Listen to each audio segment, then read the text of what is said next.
ആദ്യം പ്രാക്ടീസ് ചെയ്യുമ്പോൾ തന്നെ ചെയ്യേണ്ട അതെ, കാര്യം. ഗ്രൗണ്ടിൽ വെച്ച് ഓടിച്ച് പഠിക്കുമ്പോൾ തന്നെ ഫ്രണ്ടിലോട്ട് നോക്കിയാൽ മതി, നോക്കി അങ്ങ് ഓടിച്ചാൽ മതി, പിന്നെ നമുക്ക് അതങ്ങ് ബാലൻസ് ആവും.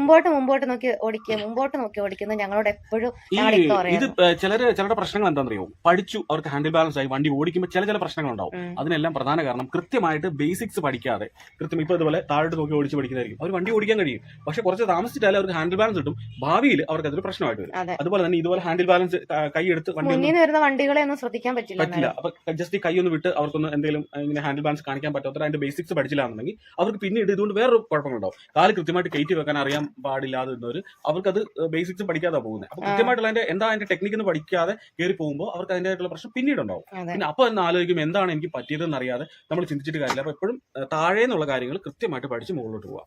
ഒരു വട്ടം കൂടി പറയാം, നമ്മൾ വണ്ടിയിൽ കയറി നമ്മൾ ഹാൻഡ് സിഗ്നലിന്റെ കാര്യങ്ങളെ കുറിച്ച് നമ്മൾ ചെയ്തു തുടങ്ങുമ്പോൾ വണ്ടി എത്രത്തോളം നമുക്ക് ഹാൻഡിൽ ബാലൻസ് ആയി എന്നുള്ളതല്ല, നമുക്ക് എത്രത്തോളം ആക്സിലേറ്ററുമായി ബന്ധം ആയി എന്നുള്ളതാണ് പ്രധാന കാര്യം. അപ്പൊ ആക്സിലേറ്റർ കൊടുത്താൽ